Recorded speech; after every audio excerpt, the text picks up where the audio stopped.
كام يوم الفنانة مي فاروق والفنان محمد العمروسي اتجوزوا، وبصراحة هم ما شاء الله لايقين على بعض زي القمر، ربنا يكمل لهم على خير. بس يا جماعة أول ما نزلوا الصور بتاعتهم كان مرار طفحت على بعض الناس مشاعر الغل والضيق والكره والحقد.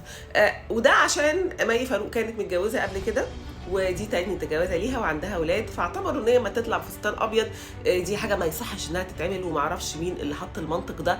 ايه المشكله في ده؟ في حرمانيه في ده؟ انا مش قادره افهم.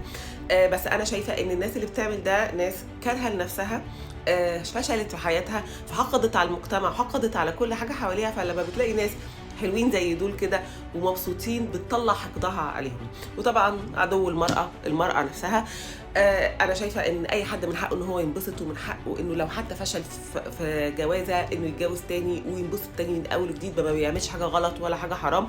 سيبوا الناس تنبسط، وكفايه ضيق تنفس وكفايه حقد على الناس.